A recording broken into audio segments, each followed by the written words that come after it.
about 2 minutes until we're going to start here, just so we give everybody a 2-minute warning. Thank you again for coming out. We'll start in about 2 minutes.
We will give everybody another minute or so to log on. I know that's pretty much the norm now for Zoom calls. So again, we appreciate everybody coming, and we'll start in just about a minute. We've got a packed agenda. Want to make sure we get through all of it.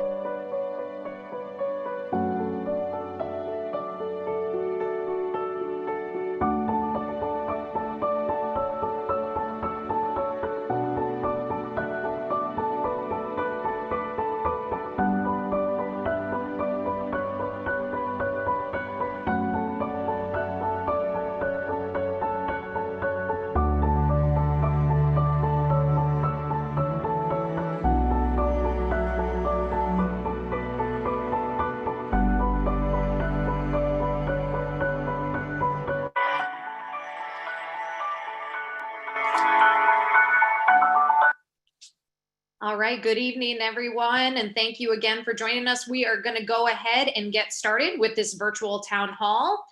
And if you give me just a moment, we are going to start with a little bit of a message here from some of our team members.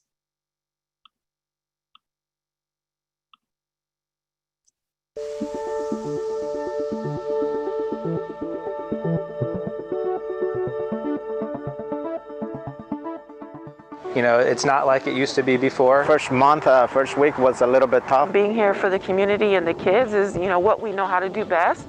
And when we were unable to do that, it's very difficult. We had to drop back and punt and figure out ways in order to keep everyone safe. We need that kind of outlet in this environment.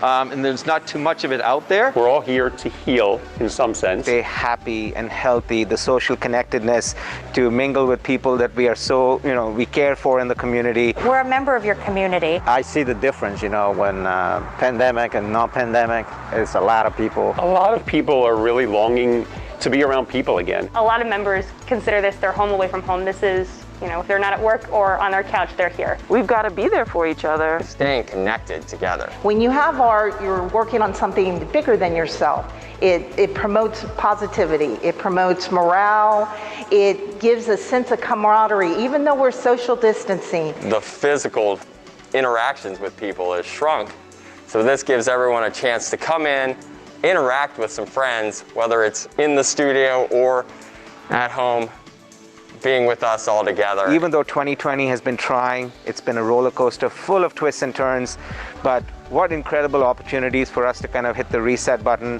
for all of us to kind of get back in touch with what we all love so much and realize what's important to us in life. Being able to provide that sense of normalcy in a world that is definitely not normal right now has been really, really important. To have this place open and be able to serve that is fantastic. I can't thank the members enough for following these protocols in order for us to stay safe and keep our facilities open. Just shows the resilience, and I'm very thankful for the team that we have here at Supreme Sports Club and this NCA. They seem so cheer up and ready to go and ready to provide our service to our community. We've been working so hard to make sure we can provide the best member experience while keeping everybody safe. We watch out for each other and we make sure that everybody feels comfortable in their daily life here. All the safety procedures that we've put in place, whether it's taking our team members' temperatures or members' temperatures on the way into the building, or the UV sanitizers that are around the building. Just making sure that every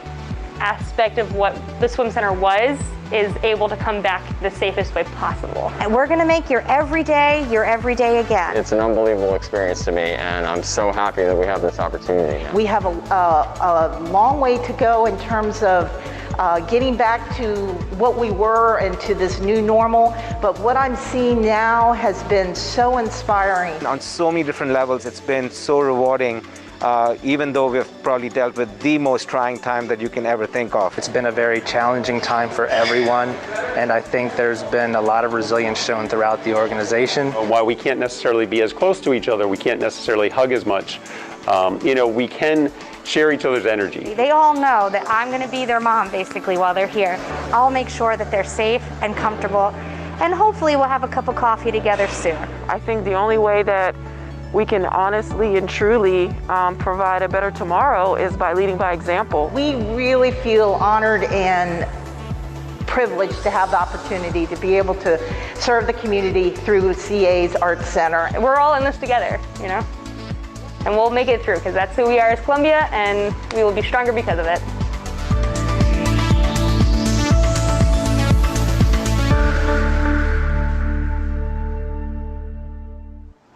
Welcome. I'm Andy Stack. I have the pleasure of being the chair of the CA Board of Directors. I represent the village of Owen Brown, and together with my colleagues who represent the other villages, we like to thank you and welcome you for this virtual town hall event. Now, CA's mission is to engage our diverse community, create a unique sense of place, and enhance the quality of life for those people who work, visit, or live in Columbia. This town hall event provides us an opportunity to further engage with our Columbia community. 2020 has been quite a year for all of us, including CA.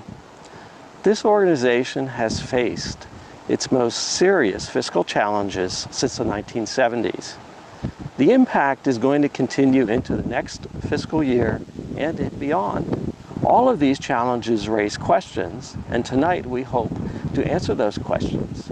This evening, you will have your questions answered directly by senior CA staff members. On behalf of the entire CA Board of Directors, we want to thank you for joining us.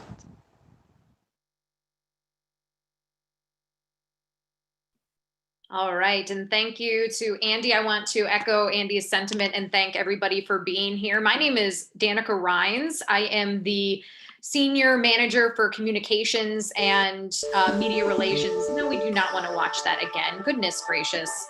You'd think by now I would know how to use Zoom, folks, but this is how it goes sometimes.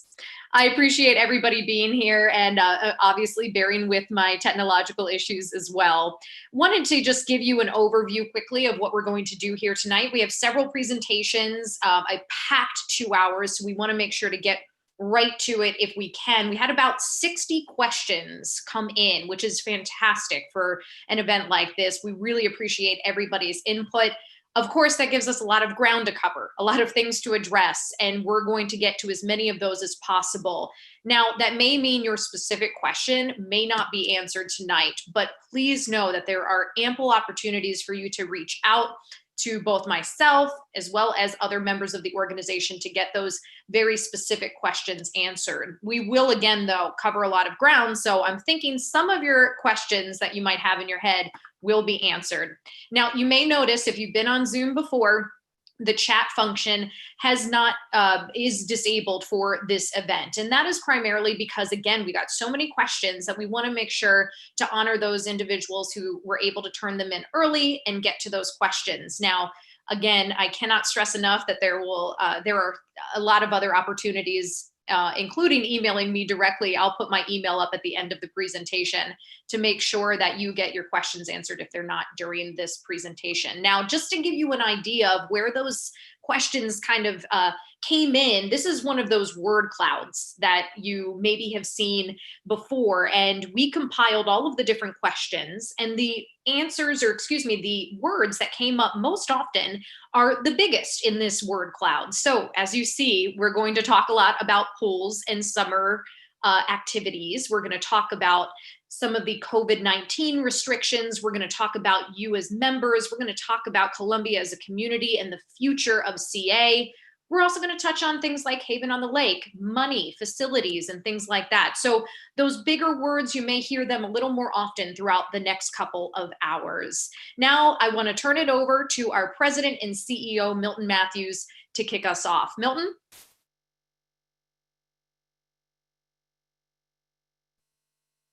Thanks, Dannika. Good evening, everyone. As Dannika stated, I'm Milton Matthews. I'm the president and CEO of the Columbia Association, CA. And first and foremost, I want to take the opportunity to say thank you to all who registered for and are being a part of this evening's virtual town hall meeting. You heard earlier this evening from Andy Stack, the CA's board chair and the representative of the board from the village of Owen Brown. In addition to Andy, as Andy stated, there are 9 other voting CA board members representing the other 9 villages. I encourage all of you to reach out to the CA board members, including me, and consider all of us a community resource for you. This evening, you will also hear from several members of the senior leadership team at CA, who will share information highlighting many of the service areas at CA. The overview of this information, we hope, has been structured so that it will respond to many of the questions and inquiries that we received in advance of this evening's town hall meeting. So to keep things moving along, I'd like to take the opportunity, and I'll be brief, to just share some thoughts with you before we move on further. Since December 1965, which is approximately a year and a half before the Columbia community was officially founded, CA has been serving the Columbia community and beyond, providing a very extensive array of services, programs, and activities, and maintaining most of the community physical amenities, such as our much appreciated and acclaimed 3,600 plus acres of open space. Actually, the community's extensive array of services, programs, activities, and physical amenities is one of its many distinguishing features. However, 55 years later, along with the numerous impacts that we have been exposed to because of the dual crisis of the ongoing COVID-19 pandemic and the many vulnerabilities of the economy at all levels, we must ask ourselves whether this is a sustainable operating model, financially and otherwise, for CA.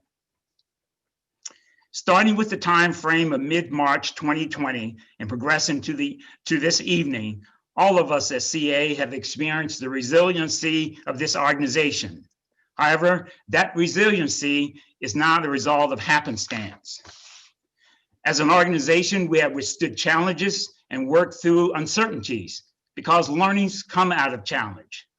However, I would be remiss if I did not also share that these learning experiences have exposed areas and aspects of CA's operating model that need immediate attention.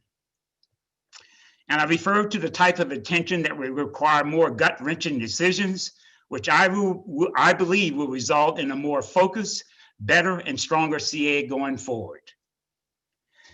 In a recent article I read, leaders of organizations across all industries, especially the service sector, acknowledge that the coronavirus will fundamentally change the way they do business over the next 5 years.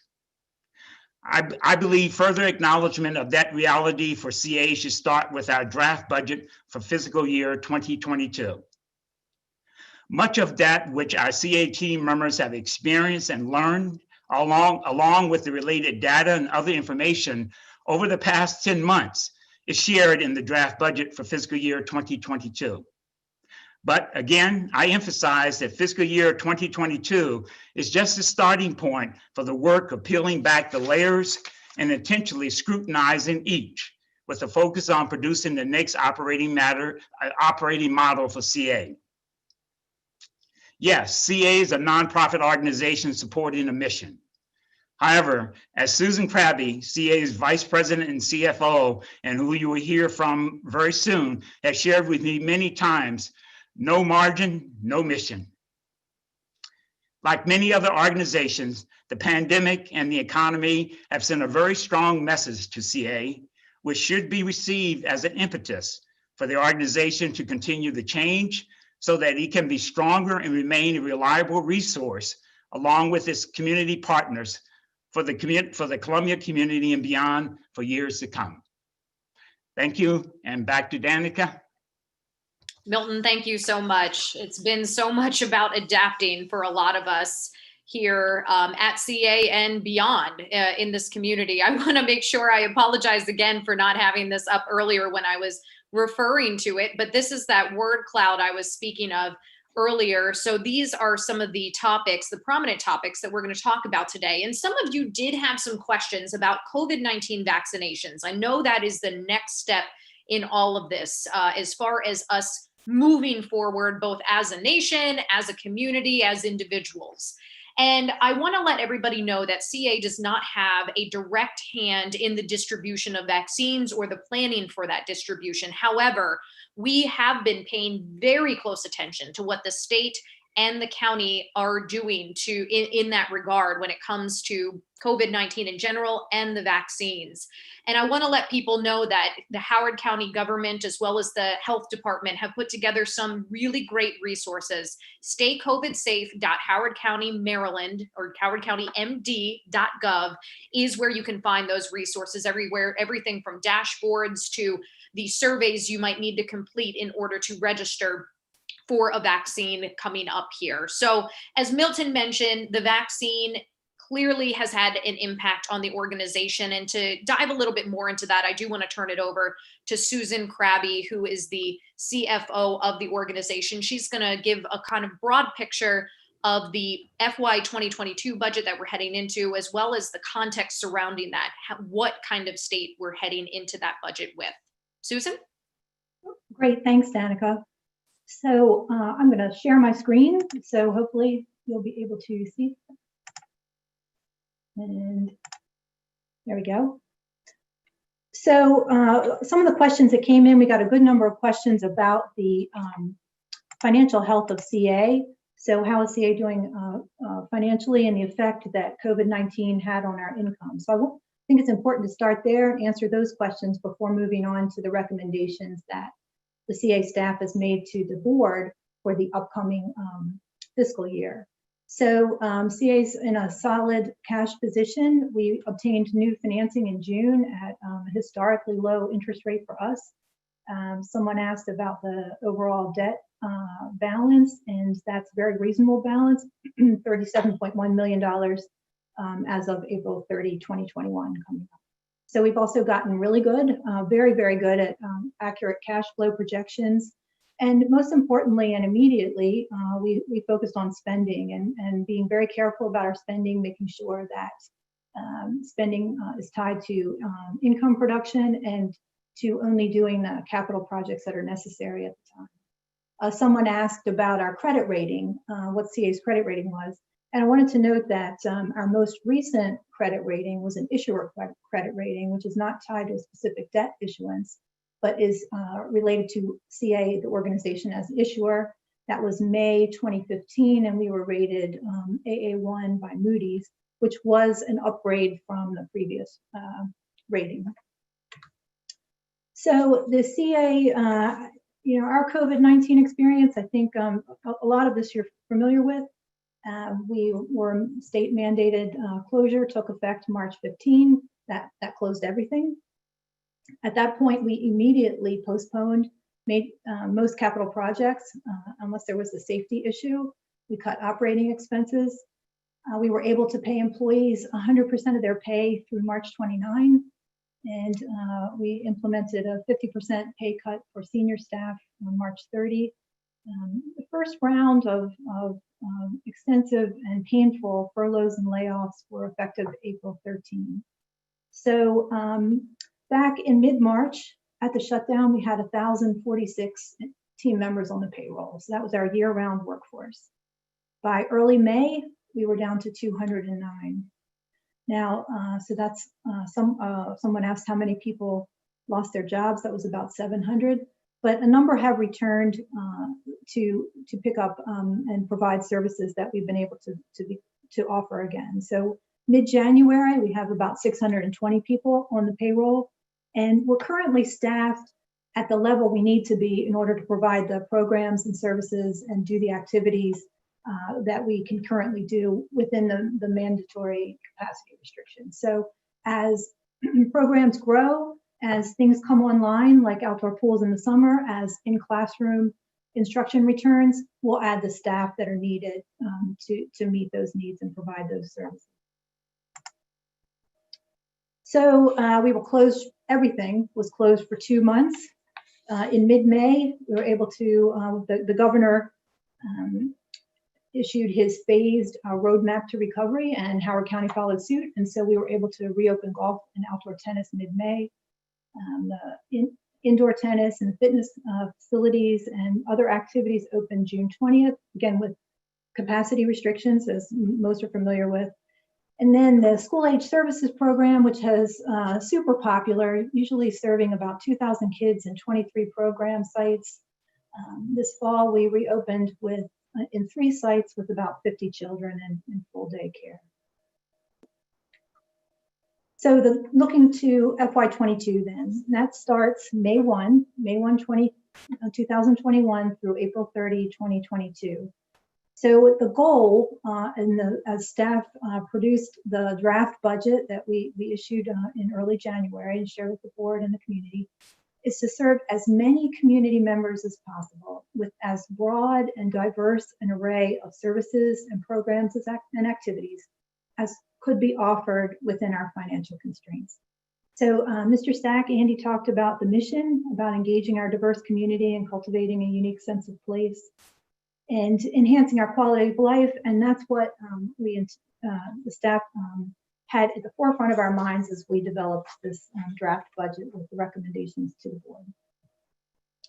So what does that look like? What happened to CA's income? A couple people asked about the impact of the virus on CA's income. And this shows it in a colorful and pretty dramatic way. So in February 2020, just a few weeks before the shutdown, the CA board approved the budget for FY21, and that budget had almost $80 million in income in it, and that's the first column on the left. And you can see most of that is annual charge, but $30 million of that is sport and fitness income, and then another about five was community services. So we had to quickly revise that budget. We actually did it twice, and the second column from the left is the budget that was approved for FY21, and you see that it's down considerably. It's a total of $56 million. Mid-year this year, we revised our estimate. We think we're going to be about $55 million. That's the next column. And then the column on the right is the proposed FY22 budget. So we have come up with a draft budget, which is a total of $64 million in income, and that's 20% less than what we had in mind this time last year, right? But it is 16% higher than our estimate for FY21. So we're going in the right direction, we believe, but very slowly. And why is that? And why is it so slow? Well, obviously, we're still in an economic recession. There's still unemployment in our community that is going up and down, right now up. We expect continued capacity and event restrictions to continue well into this calendar year. And there's the persisting impact of the virus on human behavior. You know, when will we feel comfortable being in groups, much less crowds, even when the limits or the restrictions are lifted on limits. So this is another view of this of the income. This is the projected, again, income for FY 2022. And I wanted to point out, people have questions about the different components of CA's income, and you can see that the largest piece, largest component is from the residential annual charge. So residents are contributing about 44% of total revenue, total income. Commercial annual charge payers are contributing about 23%, or about 14 million. But the sport and fitness programs are projected, and we propose an array of programs that would generate about $18 million, or 29% of that total. We also received questions about grant funds, grant money from the federal government, and CA status as a 501c4. So all of the village community associations, all 10 of them, and Columbia Association are 501c4s. That's the section of the the Internal Revenue Code that describes our tax status. So CA applied for 501c3 status, which is more of a charitable organization, years ago, and that would enable us to qualify for more loans and grants. But that was denied for reasons that really are still valid today. So what specifically is in the FY22 proposed budget? A number of people wanted to know whether their assessments were going to increase. So the staff proposed budget includes no increase to the rate, the annual charge rate, and no increase to the cap. So if your annual charge bill goes up, it's going to be because the state assessed your property at a higher value. So we have seen indications that property values are increasing and going up, but there's no change to CA's formula that would drive that. So this, I also should back up and just point out that all of this is in great detail in the budget document, the proposed draft document on the CA website, and there are other materials too that will help explain the assumptions and the recommendations that staff are making. It's all subject to the board discussion and approval, and the board's got multiple meetings coming up to really dig deeply into this, and then they vote hopefully at the end of February. But that said, this is the proposal that staff is making, our recommendations that we think help us to best serve the greatest number of people in the broadest array of services within our constraints. So we proposed opening 15 outdoor pools in May, and that with the full CNSL. We are sorry to recommend the closure of Haven on the Lake, and Dan Burns is going to talk a little more about Haven and the pools a little later. We're going to continue to make investments in cybersecurity and digital media, and especially as we move more and more processes to paperless and more people are working remotely, and the risks seem to be increasing globally. And then I wanted to point out that the draft budget includes staff's proposal to provide total financial support for the 10 villages of $6.1 million. 3.2 million of that is the direct annual charge share and our reimbursement of their employee benefits costs. And this is for, I wanted to clarify that this is not funds going to the commercial community centers owned by private companies or Howard County. This is for the villages, for the Village Dorsey Search Community Association and Harper's Choice, and the ones that you know in the facilities that you're used to interacting with for architectural covenant compliance and community events. So we also got questions, I think three questions about what is being done to reduce the operating loss in the sport and fitness department. And I felt it was really important to make sure that we're clear on the context.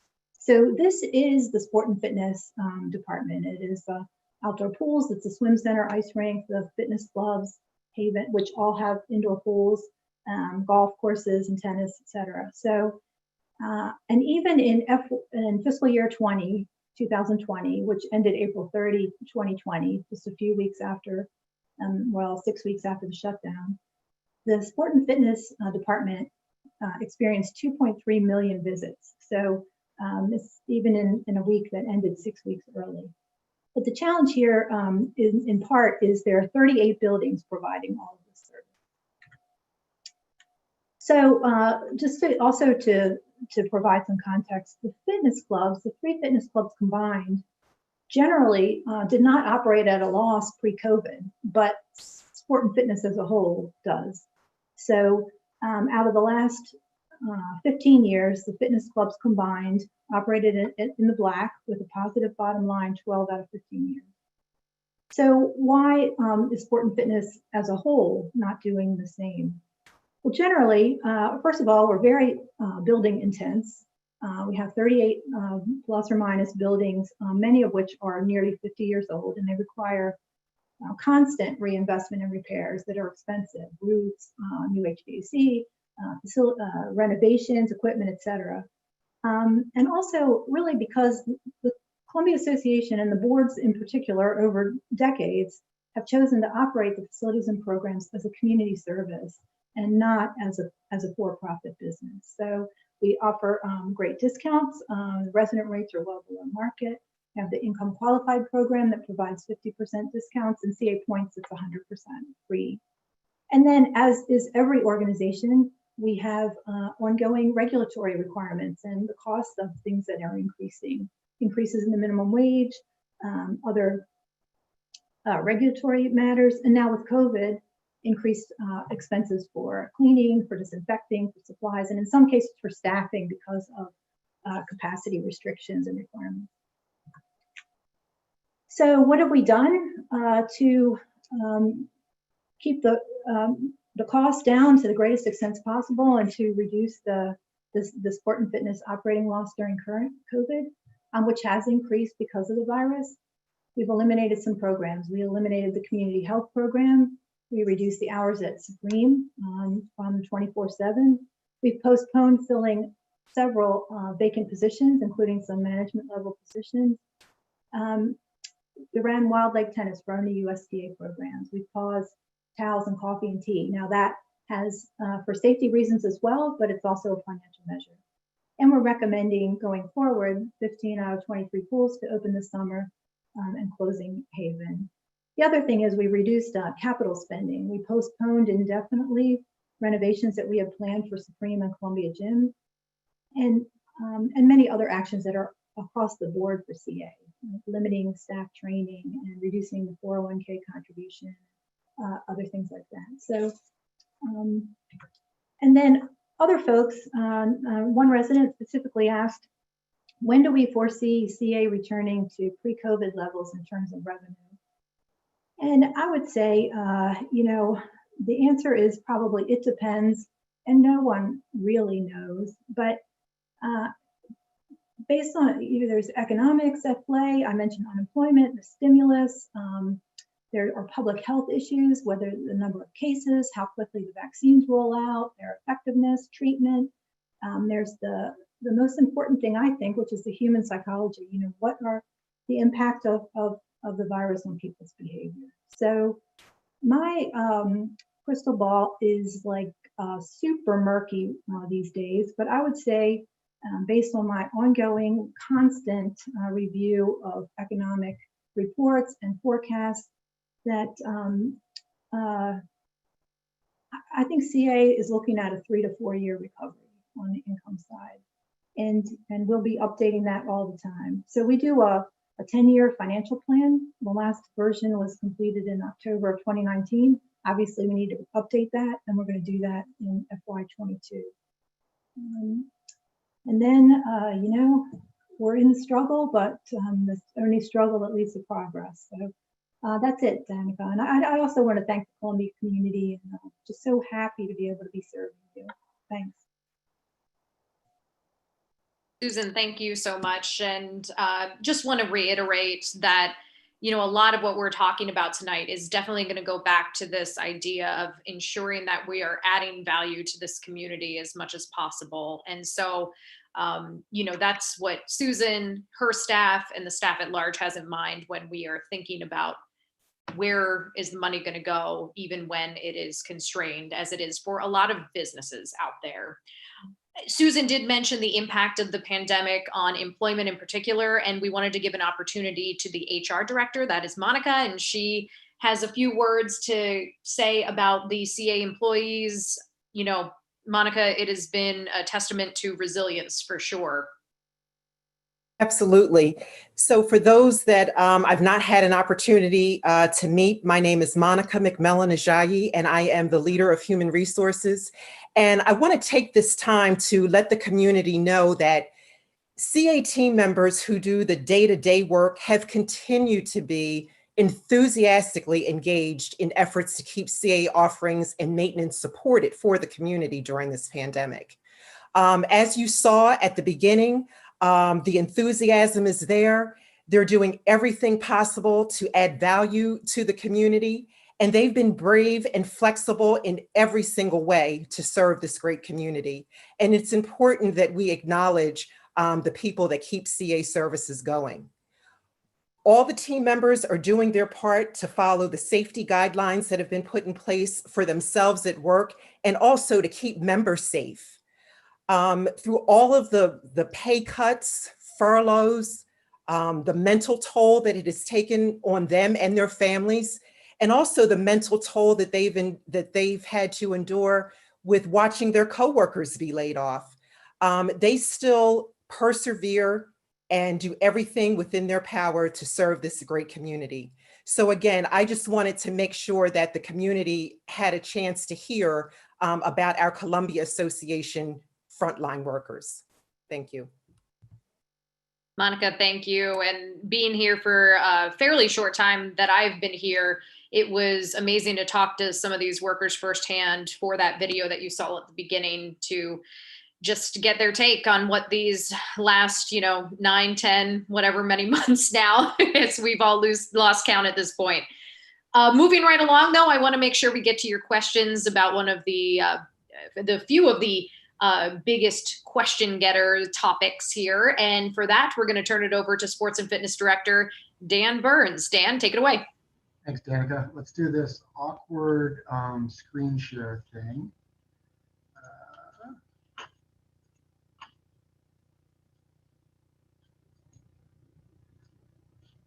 There we go. So first, I want to thank everybody for joining us tonight. It is an honor for us to be here and to be able to share with you this time and answer your questions, especially when we can't really connect face to face. But everybody who took the time to send in the questions. As you saw from the word cloud that Danica shared, there were a few big ones that fall into the sport and fitness realm, and they kind of fall into 3 categories. We're going to break them down into safety and operations.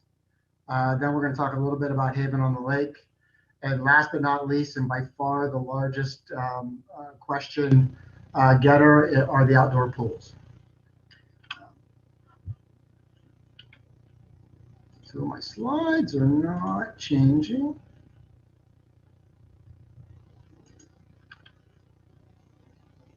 There we go. So facilities and operations. The number one question about facilities and operations was safety. And in this day and age, that's on everybody's mind, and that's our top priority, is safety, whether the safety of our team members, the safety of our members and residents as they utilize our facilities. It has been 100% our focus.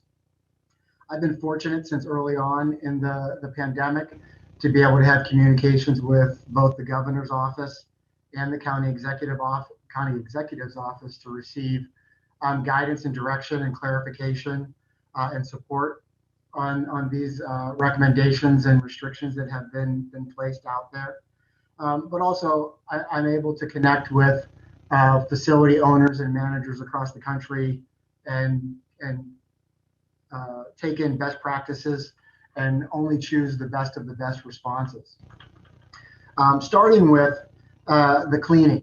Even though COVID is really not a highly contact transmittable virus, it can be, especially when you touch something and then touch your face. That's why they ask you not to touch your mask without washing your hands first. But cleaning is tremendously important. And you don't realize this, but there's a big difference between cleaning, sanitizing, and disinfecting.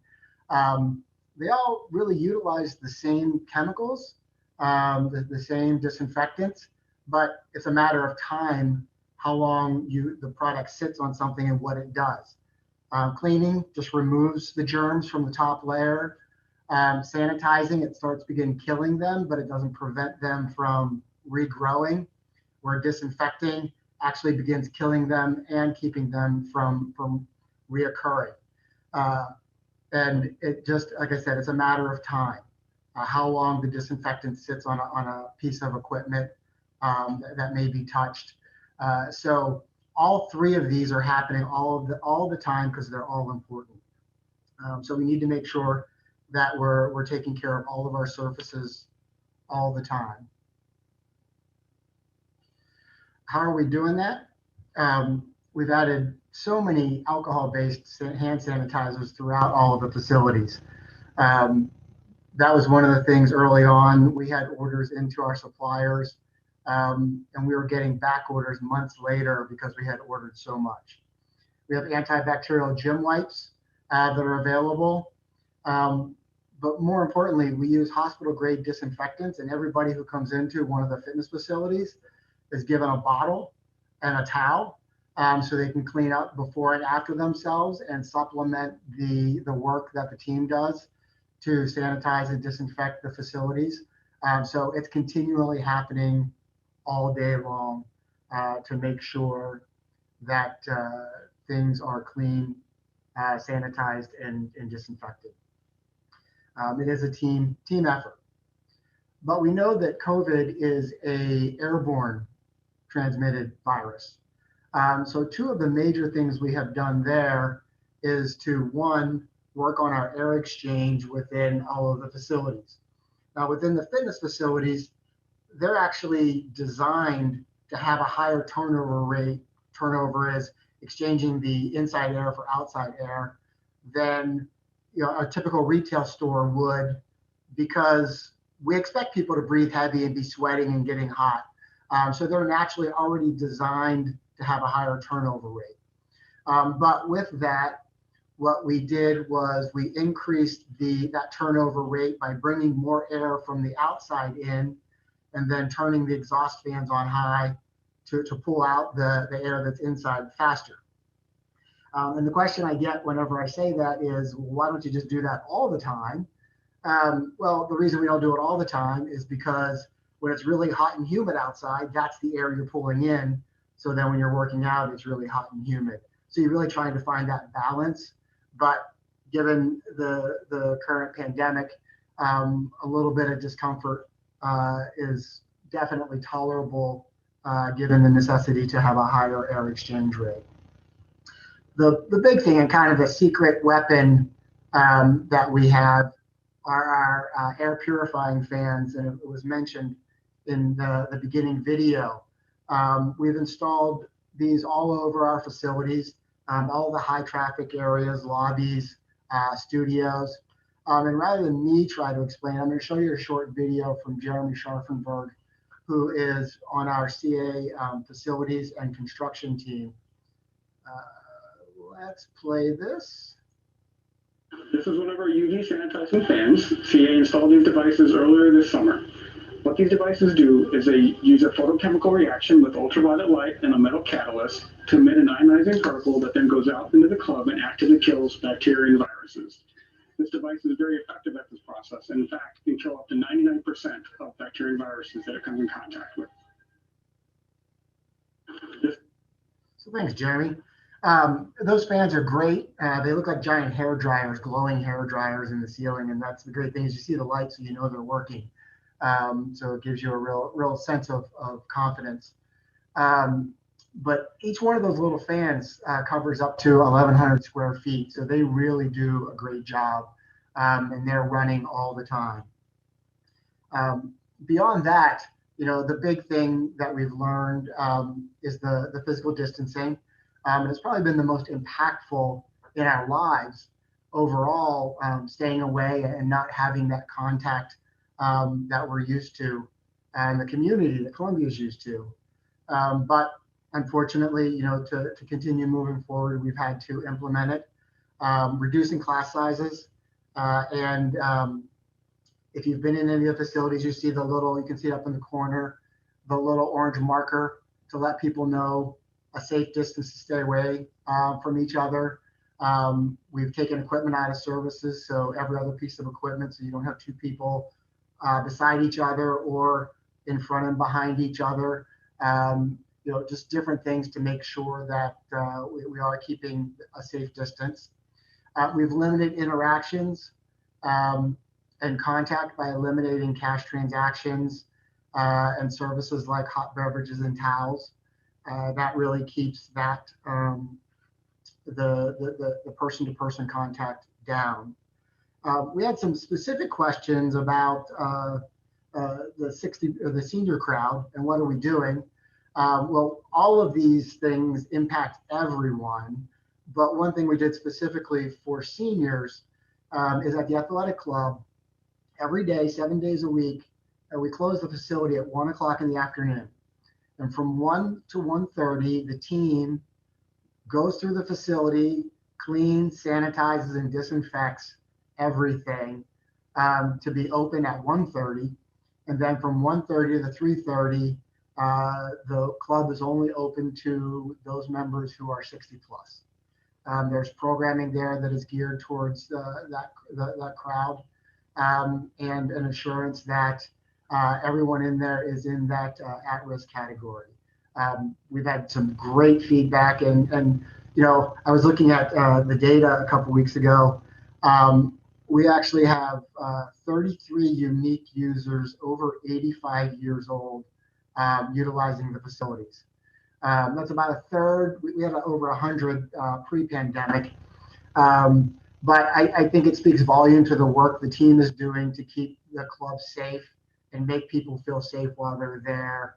That there are 33 different people over 85 utilizing the facilities. I also received a question about the return of programs like Kids Space. This one has been challenging for us because we really want to bring it back. We have a lot of great team members. Our Kids Space managers are working at the facilities, and they're ready to go as soon as Kids Space is ready to open.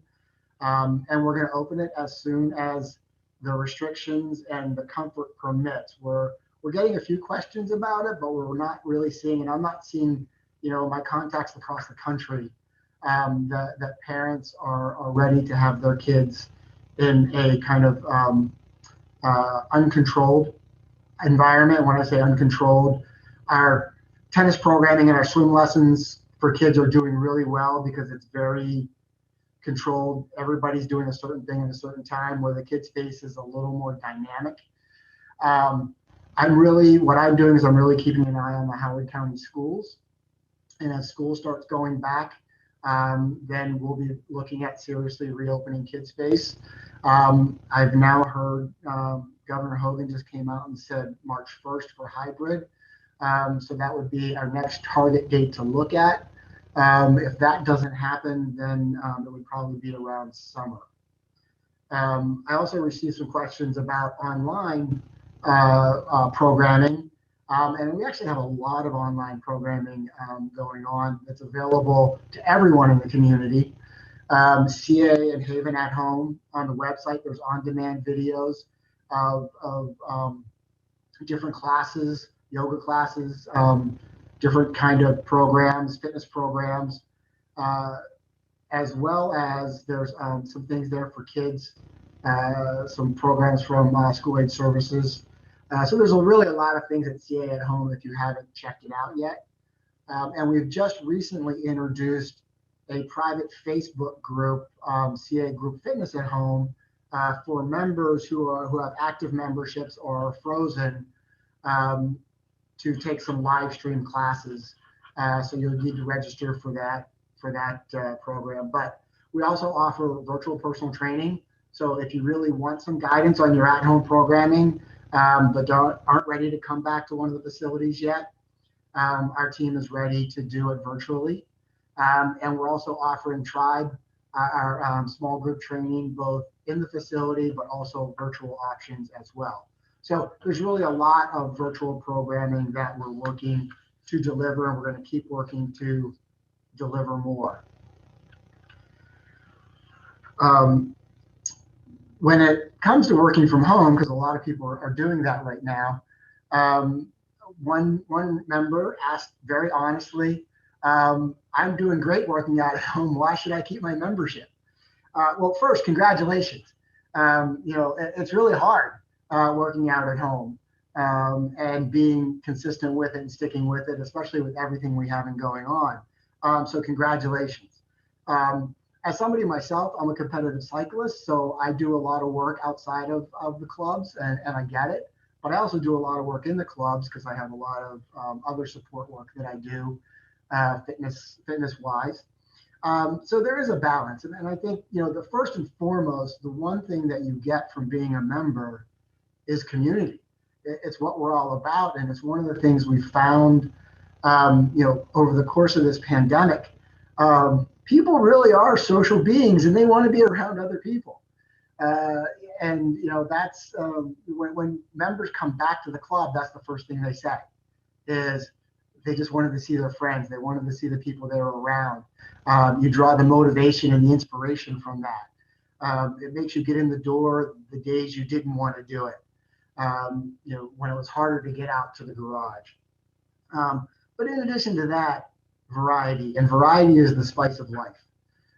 You can only do the same thing, the same kettlebell workout for so long before it gets tiresome and boring.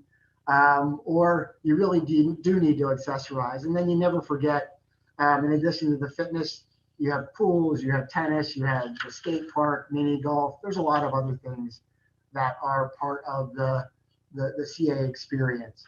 So there's a lot of reasons to have your membership. So now we're going to move on to Haven on the Lake. As Susan indicated,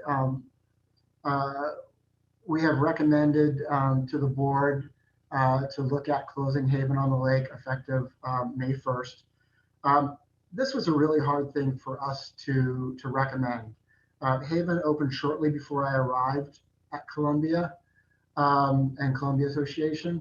And it's really has a special place in my heart because I've seen it grow, and I've seen the impact it's had on many people's lives in our community. It really does provide a unique experience, and the facility is beautiful, the programming is wonderful, but there are significant challenges, and with the pandemic, those challenges have become even greater. And given our current situation and fiscal constraints, we had really no choice but to make that recommendation for the board to discuss and decide on. One of the things, as we're looking at through this, the membership at Haven has decreased by nearly 50% since the pandemic began. 2/3 of those members that are still members are add-on memberships, which means they hold another CA membership, and Haven is a secondary membership, and 1/3 of them are Haven only. Should the board accept the recommendation, we'll work with those who are Haven only members to find another CA membership if they choose. We also received a lot of questions about the classes and amenities, and that because those are the things that make Haven unique. And we're looking, as far as the classes go, for ways to incorporate some of the programming into our other facilities. It's going to be a challenge. Time and space is always difficult, as those who have requested additional classes at the facilities currently or pre-pandemic, you know how hard it was to add classes. But the staff is going to work hard, especially the programming that can't be duplicated elsewhere. As for the amenities, there are a few things there that aren't available: the cold plunge, the steam room, the salt room, and we're not going to be able to add those to any of our other facilities, unfortunately. But the other three facilities, fitness facilities, do offer saunas, whirlpools, and the athletic club has a warm water therapy pool. So there is some amenities at the other clubs, but just not the ones that I had previously mentioned.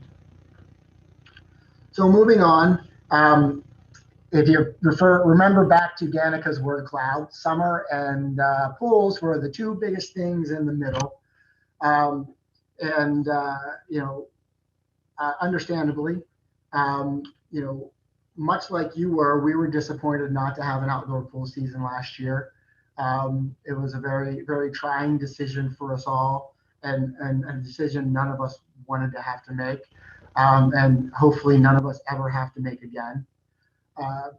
But as we looked at the fiscal 22 budget, our objective was to have an outdoor pool season and to have the Columbia Neighborhood Swim League, CNSL, which is such a big part of Columbia's summers, and do it within the fiscal constraints that we're facing. So what do we look at? CNSL was the first thing. We started with what's the minimum amount of pools we need to run CNSL, because we needed to make sure that happens. And just on a note, it's actually 14. But it made things really, really complicated for a few individual pools. So that's why we have 15. We looked at the programming, swim lessons, aqua fitness classes, rec swim, master swim, all these different programs that we offer and how we could offer those. The number of swim lanes was extremely important. More swim lanes equals more swimmers. We were asked the other day about why this pool versus that pool, because this pool is more convenient, but the slightly less convenient pool had 8 lanes where the convenient pool had 6. And in terms of the pool size, especially if we have restrictions in place come summer, that's going to be extremely important. ADA accessibility. We need the pools that are open to be accessible. The number of pools in each village. This didn't work out exactly the way we wanted, where it was completely evenly balanced, given once we put all of the things in the mix, but we did try to do our best to make sure it was as balanced as we could get it and still check all of the boxes. And lastly, attendance. We looked at the pools that were being used. This pie chart represents all of the usage of all the pools from the summer of 2019. The light blue are the pools that we're recommending to open this coming summer. And that represents about 83% of the total visits in the summer of 2019. And interestingly, of those 15, 5 of those pools make up 50% of the overall visits from the summer of 2019. So we did look at usage as part of the criteria to make sure we were again, the bigger pools allow more users, especially if we have capacity restrictions. The pools that we're recommending to be open, Clemens Crossing, Dickinson, Dorsey Hall, Faulkner Ridge, Hawthorne, Hobbits Glen, Hopewell, Huntington, Kendall Ridge, Longfellow, Phelps Luck, River Hill, Stevens Forest, Swansfield, my mouth is getting dry, and Thunder Hill. Again, these are all recommendations to the board, and they will be discussing it over the next several weeks before they vote and make a decision at the end of February. There's also more information on this on the website if you go to our blog. The marketing team has been doing a great job about sharing this information, so you can find some more questions there. What else are we going to look at for the summer outdoor pool season? Closing the 9 snack bars at the outdoor pools. This is something we've been looking at for several years. Each year they get used less and less and less as more people bring their own things, food and beverage, into the pools. And especially as the minimum wage moves towards $15 an hour. In the last fiscal year, the pools were open and we lost $40,000 on the snack bars. In exchange, we're working with the open space team to have spaces at each pool to have food and ice cream trucks visit, to create something a little different. opportunity at each pool. So keep your eye out for news on that as we work through that process. The other thing that we're recommending to change is to scale back the extended lap season. Each season in early May and through September, we had a pool or two open for lap swimming. That was something we had to look at not offering this year. First and foremost, it was an additional $30,000 in staffing cost and operating cost for those additional 2 months of programming. And even in the normal times, staffing was very difficult for those times of the year because it conflicts with the lifeguard school programming, sports, and going back to college or high school. So it was really difficult. And with such unknown about the school systems this year and what kids are going to be doing, I know we have I think the winter sports league is going through June or something. The sports leagues are all messed up, so kids are going to be doing sports much later than they normally have been. So staffing was going to be very hard. So we've made the recommendation to scale that back. So a few other considerations as we come up to the upcoming season. Our intent is to have as full of an outdoor pool season and CNSL programming as we can at our 15 pools. But it's all going to be contingent upon what restrictions we're still operating under then. I do assume and expect we'll have some capacity limits, whether it will be as severe as they are now. There will be some capacity limits. That means there probably will be a need for reservations. The reservation system, we've been reserving everything at all of our facilities since we reopened, but especially the pools for both rec swim and lap swimming has been going very well. And I would expect to see that carry over. Rent out for parties. We offered a lot of birthday parties and a lot of things in the past.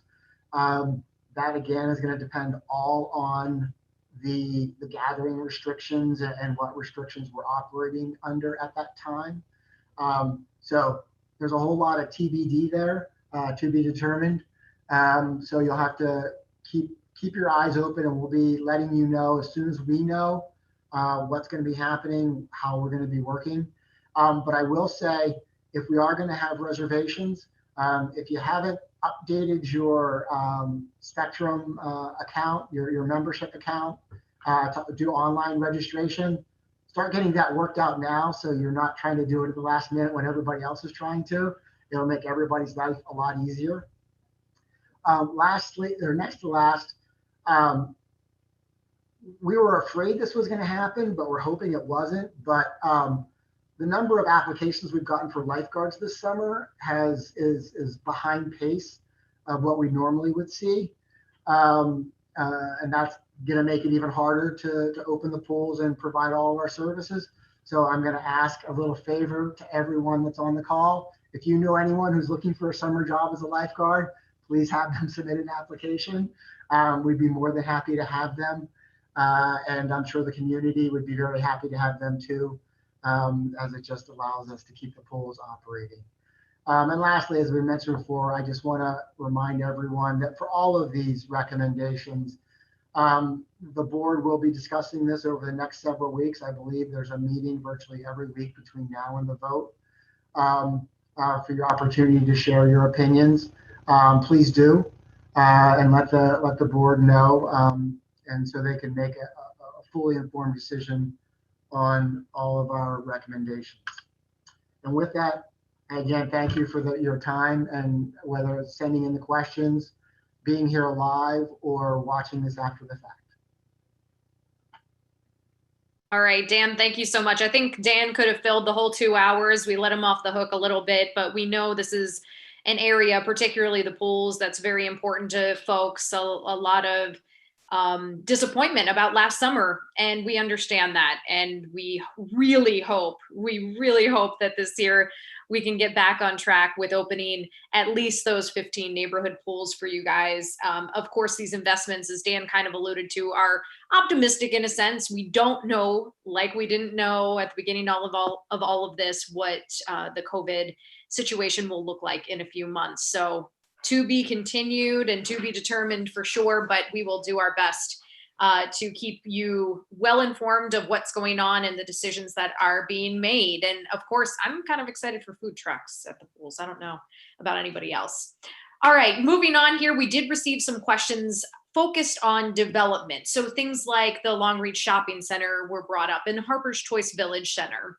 And we want to make sure we let you all know that CA is not directly involved in the decision-making behind development, but I am going to pass it along to Kristin Russell. She is our Planning and Community Affairs Department head, and she's going to explain a little bit about how CA is involved in these development considerations. Kristin? Thank you, Dannika. That's right. CA doesn't actually own or operate any of the Columbia Village Centers. All are privately owned except for Long Reach, which is owned and operated by Howard County. It also should be noted that CA does not have approval or denial authority over land use matters. That power rests wholly with the county government. However, the Office of Planning and Community Affairs engages Howard County on development applications and planning efforts that affect the greater Columbia community. So when projects are going on at Long Reach or Harper's Choice or anywhere else, we monitor them and advocate CA's community vision at meetings and hearings. Similarly, when proposed development is particularly impactful for a village, and they choose to speak on their own behalf, we defer to the village and provide technical support if requested. Overall, we seek to encourage development that is compatible with the character of Columbia, that encourages business activity that enhances the community, and that carries forward the Rouse vision to provide for the housing needs of people who do or people who wish to live here. Although the Office of Planning and Community Affairs operates on a small staff of only 2 of us, we sit on several county committees and advisory boards. Howard County is undertaking a general plan update to establish their vision for the county into the future, and we sit on the Planning Advisory Group to ensure that the design and character vision that we have for the community is expressed in the new general plan and ultimately changes to the development regulations. We all want to see Columbia continue to be a desirable place to live, work, and play for generations to come. And we will continue to advocate on behalf of Columbia for policies and decisions that will make that possible. Kristin, thank you so much. You know, that's something that I didn't know coming into this organization that was such an important investment for CA, and that is this involvement in these decisions and making sure that we have a seat at the table. And so we thank Kristin and her cohort, Jessica, for being that voice for us in those situations and making sure that those objectives that she just mentioned, the things that are important to us when it comes to development, are heard by the county, the ones making the decisions. So thank you again, Kristin, for that. And moving right along, kind of speaking of development in some ways, one reason why we want to make sure we have a seat at that table is because open space is so important to this community. And we know that, and no one might know it better than Dennis Mattey. He is the head of open space as well as the facility services at CA. And I'm going to turn it over to him to talk about some of the questions you had on open space. Dennis. Thank you, Dannika. What I'd like to do is spend a few minutes talking first about the different assets that exist in open space. Open space is responsible for the land and the buildings. Most people have been out in the open space a little bit, but most people probably don't know there are 95 miles of pathways, 23 miles of sidewalks, 174 tot lots, 3 lakes, 46 ponds, 283 bridges, 3 overpasses, 10 underpasses, and 49 facilities of building. And I'd like to pause here for just 1 second before I go too much further and single out for special recognition the open space team members when everything was closed. What Susan meant to say is everything was closed except the open space. So early in the pandemic, everyone remembers how unsettling that was, how much uncertainty that was. You know, we had financial problems, how to protect our team members. Well, they came out and they worked and they kept the open space open. In fact, a couple of them very early in the pandemic called and said they were willing to volunteer to keep the pathways open. So while everything else was closed, the pathways were open for residents to enjoy and use. In addition to it, during that time period, we routinely inspected the building to make sure that the water was where it was supposed to be, to make sure they were unoccupied as they were supposed to be. We completed repairs where the budget allowed to get some work done while the buildings were unoccupied. During that time period, during the pandemic, we have refurbished 17 pot lots. We've replaced 9 bridges.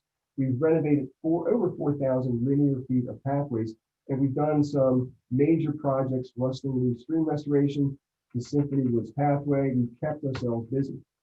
We've also refurbished and replaced the mulch in 80 tot lots, and that's 2,000 yards of mulch. And just to give you a frame of reference, 2,000 yards of mulch, and of course we get it in big trucks, but if you were to go to Home Depot, you'd need to buy about 10,000 bags of mulch to make that work. We had to triple trash pickup at the high usage areas, Lake Kinnekundi, Town Center, Lake Elkhorn, Wild Lake. Everybody was out in the open space, we were excited, but there's been so much more activity in the open space, and our team members have responded. I couldn't be more proud of them. We also created a digital inspection system for the tot lots, the lakefront, and the monument signs, so we can maintain those areas better. The energy management team, and that's Jeremy again, he went around and he located and he had installed 100 sanitizing fans and put some HEPA filters in the systems. He also adjusted the HVAC system to maximize the indoor air or the outdoor air that was coming indoors. He monitored the facilities on a standby basis when they were closed. And during that time period, with everything else going on, he also completed a number of HVAC replacements at the other barn, Teen Center, Family Life Center, and the Supreme Sports Club. And I'd like to have Jeremy talk about indoor air quality for a minute. I'm Jeremy Sharpenberg. I work in the Construction Facilities Management Division of Columbia Association. And we're going to talk a little bit about some of the air quality issues and things we've done in our facilities to make them as safe as possible for our members. From a health and safety perspective for our members, it all starts with our air conditioning systems. Fresh air is constantly brought into all of our facilities in accordance with building design standards. In fact, nearly 1/3 of the air flowing into our rooms at any given time is fresh outside air. Additionally, the air in each room is filtered approximately 10 times by our air conditioning systems. So for the typical in this class, the air in the room has been exchanged for fresh air and filtered numerous times. I'm Jeremy Sharpenberg. I work in the Construction Once was enough, I think. Division of. So one of the questions that came up was about the investment in pathways, and is CA going to continue to invest in pathways? And the answer is absolutely yes. On an annual basis, we spend about $1 million on repairs and maintenance of pathways. Another question was, are we going to take any pathways out of service? And the answer is no, we are not. In fact, we added two pathway segments during the pandemic. One just north of Twin Rivers Road that connects Wild Lake to Town Center, and one in Symphony Woods that connects Little Hudson Parkway to the Crystal. Another question came up was, what about security on the pathways? And the answer to that is just like the answer to that for everywhere else that you go. If at any time you feel unsafe on the pathways, contact the Howard County Police. Any on the pathways and any open space areas, if you feel unsafe, contact the Howard County Police, and they're trained to do that. They're familiar with our pathways. They know the numbers of the bridges and the pot lots. They know where everything is, and we work with them a lot. Question came up. It seems to me that the maintenance that you guys do has a negative effect on the open space because you're running up the areas on either side of the pathway. And the answer to that is occasionally, yes, that does happen. What we've done to try to prevent that is we've kept in service some 10-year-old Ford Rangers that we would otherwise have gotten rid of, but they're the smallest trucks that we actually can't purchase anymore, but they're the smallest trucks we have to get out on the pathways and maintain them. And occasionally we do have to put bigger trucks in the pathways. We do tot lot work, or we do a bridge replacement. And at those times, what we do is we come back in and restore the areas where we have rutted up around the pathway. Now, one of the things we have done to make that better is where it works or where it is possible, we have widened the pathways to allow for better maintenance. In addition to which, I know there are parents, strollers, there are bikes, there are walkers, there are runners, there are joggers, there are scooters. There are all kinds of people out there on the pathways, especially in high use areas. And widening the pathways makes them more serviceable for everyone that's out there. Also got a question, what about sidewalk maintenance? Who's going to maintain the sidewalks in Columbia? And the answer to that is CA has about 23 miles of sidewalks, which represents about 25% of the sidewalks in Columbia. We maintain that 25% of the sidewalks. If you have a sidewalk between your house and the street, that sidewalk is for you to maintain, just as CA maintains the sidewalks where it's adjacent to open space. Another question was, is CA going to continue to maintain the older facilities, and how can we be sure you're going to maintain those buildings? And the answer to that is we absolutely are going to maintain those buildings. During the pandemic, we did some renovations to the Thunder Hill bathhouse, the pool bathhouse. We replaced the roofs at the Bryant Ridge, Running Brook, Longfellow, Phelps Luck, Jeffers Hill, and Thunder Hill neighborhood centers. We put a new ceiling in at Phelps Luck, replaced the siding at Thunder Hill, and we did some fence work at Locust Park. So yes, we are committed to maintain the old facilities. And to be more specific, we have proposed spending $600,000 in the FY22 budget for the community centers and neighborhood centers. The outdoor pools, we're proposing to spend $550,000 in the FY22 budget. And as an example of a project that we propose on an older building, we're proposing to spend $200,000 on the roof at the Owen Brown Community Center. And the big question is, what is CA doing to preserve the open space? And the answer to that is, I feel like my mission in open space is threefold, really: to preserve, to activate, and to educate. And so we're trying to preserve the natural areas as they existed pre-development. And that can be messy at times. If you're driving down Little Patuxent Parkway, Elliott's Oak Road, Harper's Farm Road, you'll see some work in some stream valleys, and those aren't natural areas anymore. Columbia development has severely eroded those stream banks and undercut them. If you went somewhere up into Western Howard County or Western Maryland or far away from any development, you would see much different looking streams than we have in the 35 miles of stream channels we have in Columbia. So we're trying to restore those areas, and yes, it is going to be a little messy initially. Come 6 months from now, they're going to grow in incredibly quickly. There's 1,000 trees going back in the 8 acres. There's 2,000 shrubs. Come June, July, they're going to green up, and they're going to look completely differently. So long-term strategy, I feel like I couldn't have a better job. I couldn't be luckier than I am. We have long-term strategies to maintain the ponds, the lakes, the pathways, and we're working on more of those as we move forward. In closing, I mean, I'm out in the open space all the time. I was out there yesterday looking at tot lots, as a matter of fact, and I feel like I won the location lottery in life. There are so many beautiful areas in Columbia.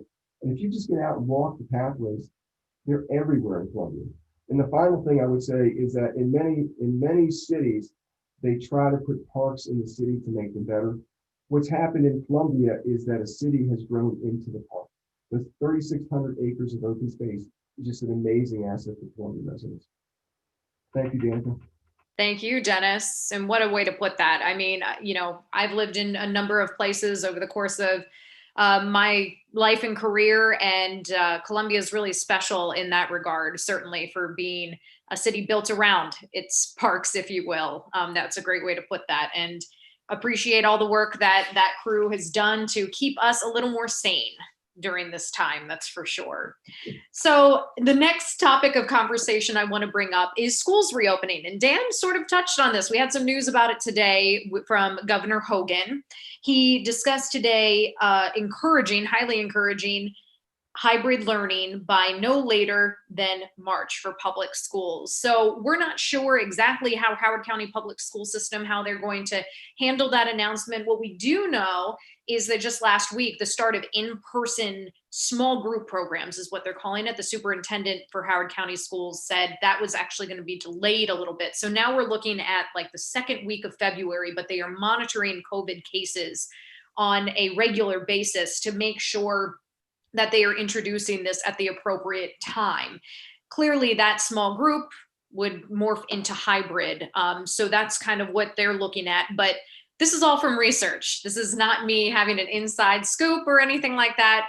We do not, as CA, have any involvement in deciding when schools will reopen. However, we do absolutely have a number of programs that are impacted by that. Dan mentioned keeping an eye on the school reopenings for Kids Space. We also have a number of other programs, before and after school related and other family driven programs, that will be majorly impacted by the guidelines that CDC is putting out, the guidelines that the state and county health departments are putting out, and the guidelines and kind of the lead that the Howard County school system is putting out there as well. So I do want to turn it over to Community Services Director Michelle Miller. She has what I think is some of the most exciting things to look forward to when it comes to the upcoming budget, of what we can look forward to and return to some sort of maybe normalcy. Michelle, I don't want to go too far. It would be great if it was normal. I'm going to share my screen here. Let's see if this does it. Okay. All right. Can you see that? Okay, great.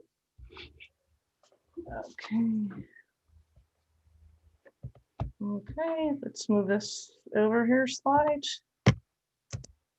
Okay, that slide's not moving. Some of them have been a little stuck, Michelle. Yeah. So. Okay, move it down that way.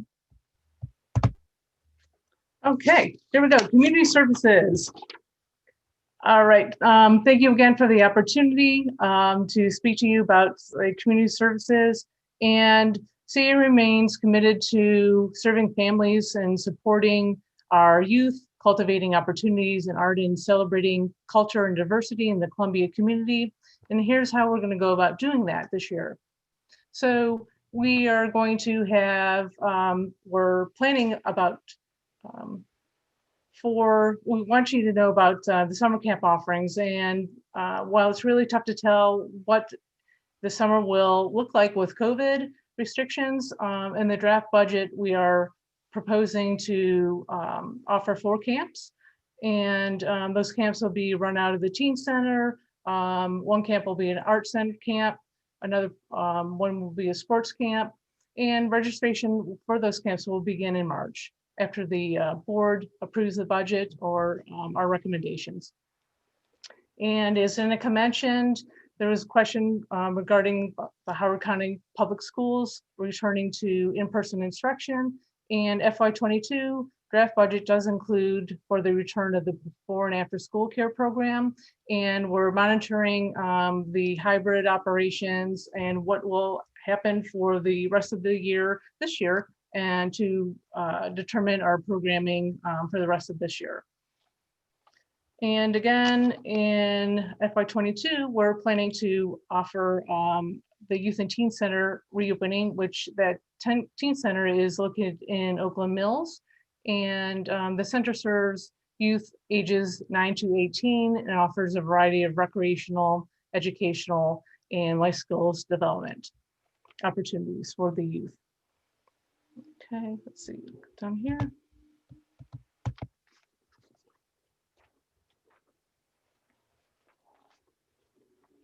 There was one person who had concerns over the funding of the International Exchange and Multicultural Program because it doesn't generate income. But honestly, that's not the goal of the program. And part of CA's mission is focused on diversity. And this program allows for our community to explore that. Again, we want to be prepared to resume in-person programming and the sister city exchanges when we can. So that's why it's important to hire staff to begin planning for exchanges and to implement local multicultural events throughout Columbia and throughout the Howard County community.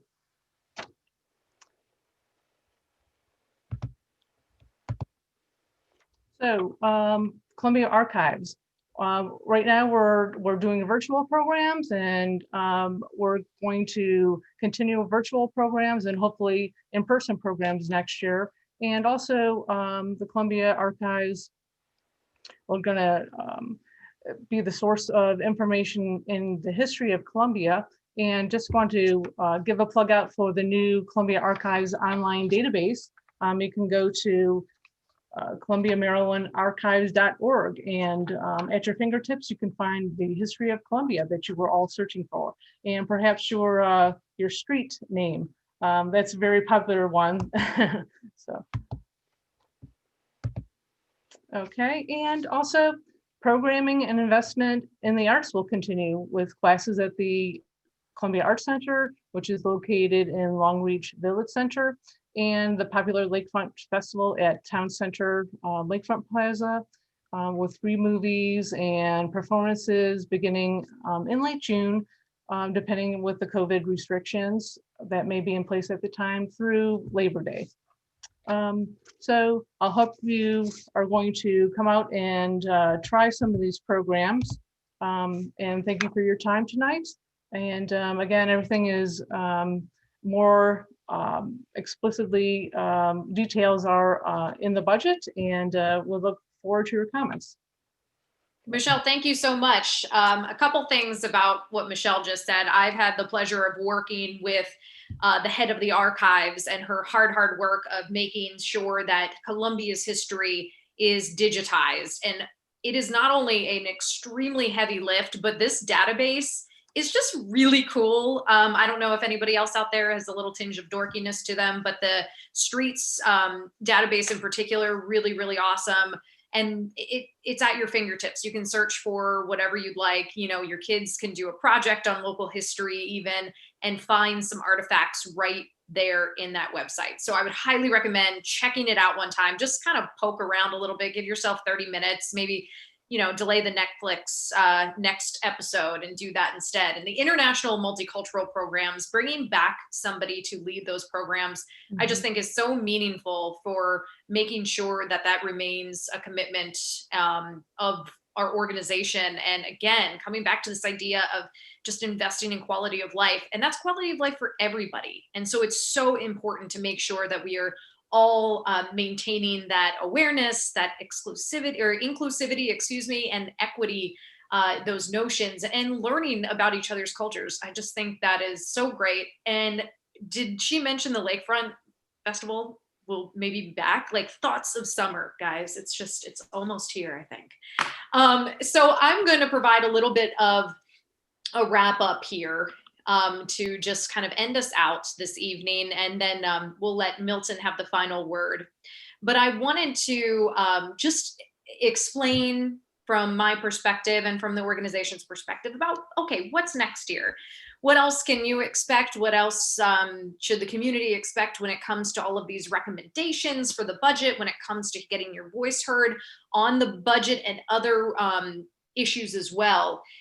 And what I will say is I just really hope, and the whole organization hopes, that we were able to provide even just a small sense of consistency throughout this COVID time. Clearly things have changed, right, for both the organization and the community.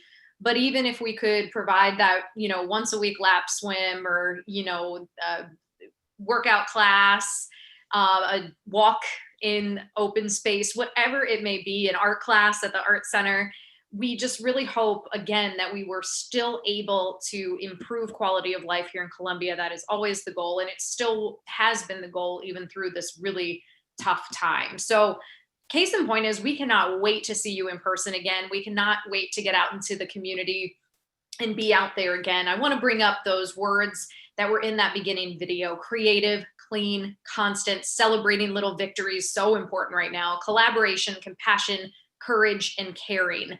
And these words don't just describe CA, right? We are so proud to be part of this community. And you as a individual, as the families out there, as a community, really embody these principles. And we thank you for being our rock in trying to make sure that these continue on in the future. So as far as staying CA connected, there are a ton of ways, and I would really encourage you to not only use the quote unquote old school ways, but maybe check out some new ways as well. This is just kind of a representation of what we have going on online as far as our Facebook page. We have Facebook, Twitter, Instagram. We have a number of specialized communities now. If golf is your thing, if swimming is your thing, if tennis is your thing, there are specific pages for that. And we are really tapping into the expert advice of our awesome team members to make sure that that information gets to everybody out there, the entire community. So you can do that via social media. We have newsletters going out now a bunch as well. We are also always here just to connect via email, via phone, via messenger. We want to still interact. We know it's harder right now, again, without being out in the community as much, without having that presence physically, but we want to ensure you that we are still here, we are still listening, and we still really want your input and want to make sure this conversation continues, even as we can see here, we're all in our separate offices and homes right now. So please, please, please reach out and give your input, good, bad, ugly, bring it on. We want to hear it and want to make sure that we're making sure that we're serving everybody as best as we can. So you're spending this Thursday night doing just this, the town hall, and this is one way to get involved. And we want to make sure that anyone who is interested in giving their input on the future, the next year of the organization and the future in general, get involved with the budget discussions. That's a huge part of where we start these conversations, right? And a lot of the presenters tonight mentioned the board of directors process for the next few weeks. And a week from today is the next board meeting. So please, please, please reach out and get involved in any one of these ways or multiple of them. If you haven't participated in Resident Speak Out before, there's a spot on our homepage on our website where you can click and make sure to get there. Basically, that provides people with the opportunity to come out. If you've ever been to a city or county meeting before, you usually got your few minutes at the mic. Well, this is a few minutes at the mic just virtually. So that's how we're doing it right now. So all of that information is taken in by the board. They hear it, they consider it, and they have it on record. It becomes part of the minutes. You can also review meeting agendas, documents on the board of directors page. You can watch discussions and decisions in real time on our YouTube page. There are about 26 people watching right now on YouTube, so shout out to all of them. And thank you for tuning in, and be sure to check that out as well. And of course, you can send an email to the board of directors as well as the customer service line for the organization. So however you're reaching out, keep doing it, and, explore new ways to reach out as well. And one more kind of mention here, we are having some, the elections are upcoming, I should say, for CA's board of directors. 7 out of the 10 seats are up for re-election this year. And if you're interested, we just want people to be involved. We want you to get out and vote. We want you to learn more. So Saturday, February 20th, 10 a.m., we're going to have a virtual information session just to learn about CA, the role of the board members for CA, and how service on the board affects your community. So if you want to get more involved in this way, or think you might be interested in getting more involved in this way, please, please, please attend that, and more information to come on that, more details to come on the logistics of that meeting. I promised that I would give my personal email there, so there it is. If you would like to reach out with any particular questions, again, please feel free to use all of the other avenues we just talked about as well. But I will hand it over to Milton to wrap things up for us. And hopefully you guys, this is a good thing that we're giving you back about half an hour of your night. Hopefully, again, that's a positive and note to end on. So I will hand it over to Milton, and then we can pop this slide back up, Sam, at the end to make sure people have that email written down.